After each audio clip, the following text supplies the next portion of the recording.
Welcome to the Graduate Job Podcast, your home for weekly information and inspiration to help you get the graduate job of your dreams.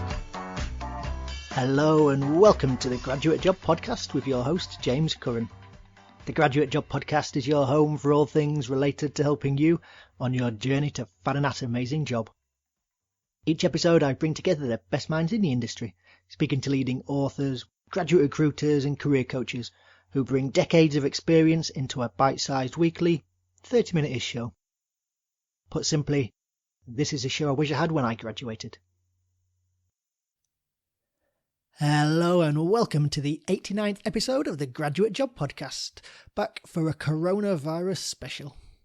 Recording today from the beautiful, exotic city of Leeds. Yes, sadly, coronavirus has curtailed my own round-the-world trip, and after hot-footing it in the last flight out of the Philippines, I'm in self-isolation in my lovely hometown of Leeds. Now, there are certainly worse places to be.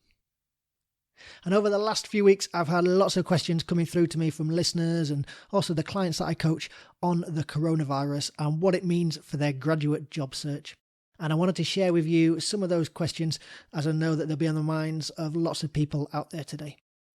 So let's start with one question that I've had, which is, I'm waiting to hear on my graduate job application, what should I do?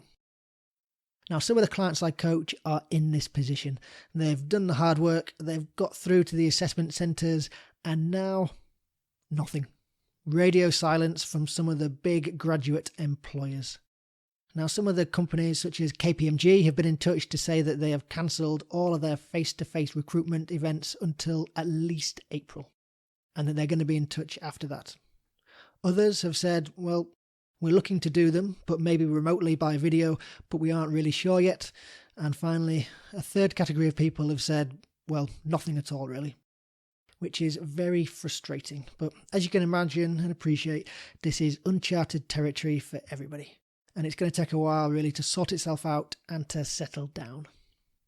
But what I'm going to do is share 3 key takeaways for you if you do find yourself in this situation or in a similar situation.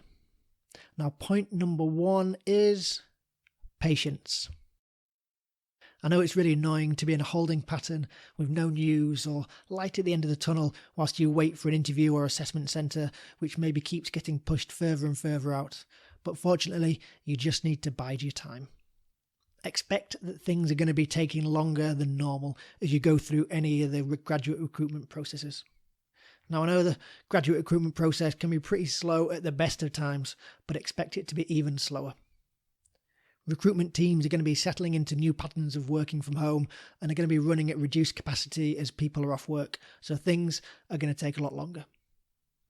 Conversations and decisions that might have taken place in an office very quickly are now going to be taking much longer via email. Now, by all means, be following up with them as to where you are in the process, but make sure you're not badgering them on a daily basis with emails, and also expect that phone lines might no longer be being manned. It's a fine line between proactively following up on your application and becoming a real pain. So be understanding and err on the side of caution in the short term. Now, point number 2 is a good one. It's that employers are still hiring.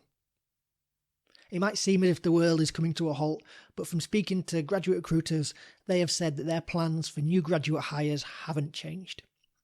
Companies that recruit graduates are thinking for the long term. The graduates that they're going to recruit today will be their leaders of the future, and they are still desperate to get that great talent into their businesses.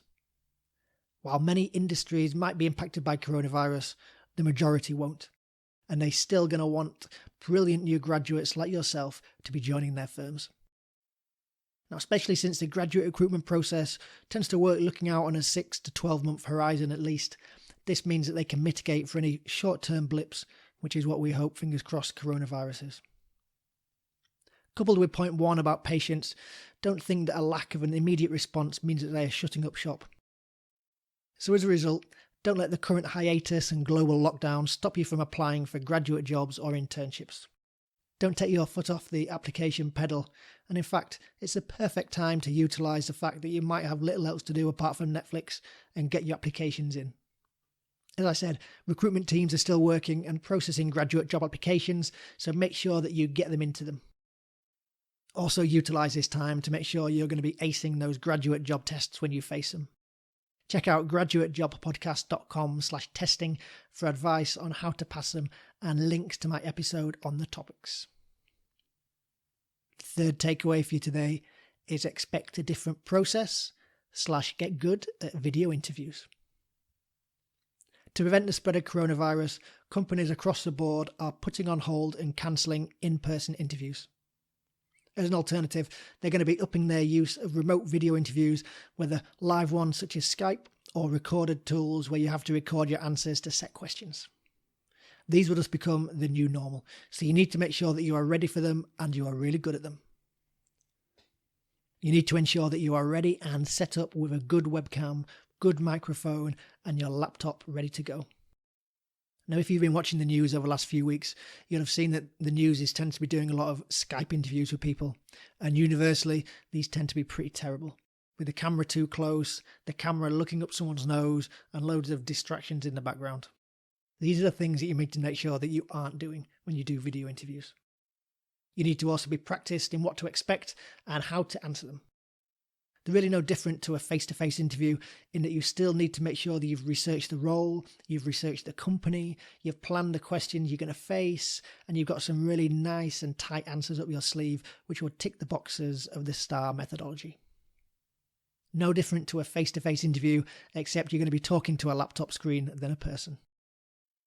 I'll be releasing a couple of episodes over the coming weeks which will explore this in more detail, so stay tuned for them. If you do want to practice and want some mock video interviews in the meantime, send me a note at hello@graduatejobpodcast.com. So there you go. 3 key points for you. Number 1, have some patience if you're going through the process or if you're about to start it. Number 2, don't worry. Employers are still recruiting and this isn't going to change. And number 3, make sure you get really good at video interviews. So in short, nothing more than to keep calm and carry on applying for graduate jobs. A shorter episode today, but wanted to get those points out to you. Drop me a line at hello@graduatejobpodcast.com if you've got any questions or if you need some help with your applications, no matter what stage in the application process you're at. If you've never done a video interview before, then give me a shout and we can arrange a mock one so it's not going to be a surprise on the day. All that remains to say, I hope you enjoyed the episode today and that you use it and apply it. And don't forget to wash your hands and stay indoors.